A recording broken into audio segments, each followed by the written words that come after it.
அஸ்ஸலாமுஅலைக்கும். Hi friends, நேற்று Friday special என்ன பண்ணேன்னு பார்க்கலாமா? நேற்று ஃபுல்லாகவே சின்ன வெங்காயம் தான் யூஸ் பண்ணியிருந்தேன். ஏன்னா நாட்டுக்கோழியில் தான் ரெடி பண்ண போகிறோம். ஃபஸ்ட்டு அரிசியை 2 தடவை கழுவிட்டு 3வது தண்ணியை எடுத்து வச்சுக்கோங்க. இன்றைக்கி நாட்டுக்கோழியில் மஞ்சள் தண்ணி, அதுக்கப்புறம் சூப்பரான ஒரு வறுவல் பண்ண போகிறோம். மஞ்சள் தண்ணினா ஒன்றும் இல்லை, நாட்டுக்கோழியில் சூப் வைப்போம் இல்லையா, அதே தான். ஏற்கனவே மட்டன் மஞ்சள் தண்ணி இப்போ தான் ரீசெண்டாக ஷேர் பண்ணியிருந்தேன். சேம் அதே மெத்தடில் தான்.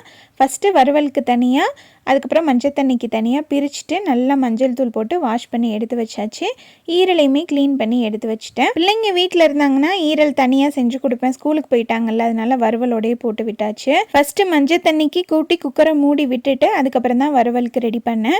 இதுக்கு ஃபுல்லாகவே நல்லெண்ணெய் மட்டும் ஊற்றிக்கோங்க. பட்டை, கிராம்பு, ஏலக்காய் கொஞ்சமாக சேர்த்துட்டு அது அந்த எண்ணெயில் பொரிஞ்சதுக்கப்புறமா சின்ன வெங்காயம் ஒரு 100 கிராம் அளவுக்கு, பச்சை மிளகா நிறைய வரமிளகா சேர்த்துட்டு வெங்காயம் இந்த அளவுக்கு வதங்கினதுக்கப்புறமா இஞ்சி பூண்டு பேஸ்ட், ஒரே ஒரு தக்காளி, கொஞ்சமாக மல்லி இலை சேர்த்துட்டு தக்காளி நல்லா மசிஞ்சு வரணும் இல்லையா, அதனால கல்லுப்பு சேர்த்துட்டு தேவையான அளவு மிளகாய்த்தூள், மிளகுத்தூள் கொஞ்சம் அதிகமாகவே சேர்த்துக்கோங்க. டேஸ்ட் வந்துட்டு நல்லாயிருக்கும். மிளகுத்தூள் சேர்த்துட்டு ஒரு மிக்ஸ் கொடுத்துட்டு அது வதங்கிட்டு இருக்கும் போதே சீரகத்தூள் கொஞ்சமாக, கரம் மசாலா ஒரு 1/4 டீஸ்பூன் மட்டும் சேர்த்துட்டு தக்காளி நல்லா கொலைய வதங்கினதுக்கப்புறமா நம்ம வாஷ் பண்ணி வச்சுருக்க சிக்கன் சேர்த்துட்டு ஒரு 10 நிமிஷத்துக்கு இந்த மசாலாவோட நல்லா வதக்கிட்டு அதுக்கப்புறம் ஒரு 4-5 டேபிள் ஸ்பூன் தயிர் சேர்த்து திரும்ப நல்லா மிக்ஸ் பண்ணி இப்போ சிக்கன் வேகிறதுக்கு தேவையான அளவு தண்ணி, சுடு தண்ணி ஊற்றிக்கோங்க, சீக்கிரமாக வெந்துடும்.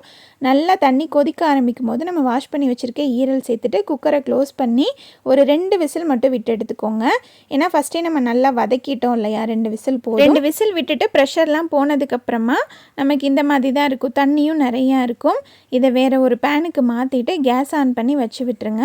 இதை நல்லா கொதித்து அப்படியே சுண்டி இந்த மாதிரி சுருண்டு வரணும். ஸோ அது வரைக்கும் விட்டுருங்க. அதுக்கப்புறம் நல்ல எண்ணெயெல்லாம் பிரிஞ்சு வந்ததுக்கப்புறம் இறக்குனீங்க அப்படின்னா செம்மையான நாட்டுக்கோழி வறுவல் ரெடி.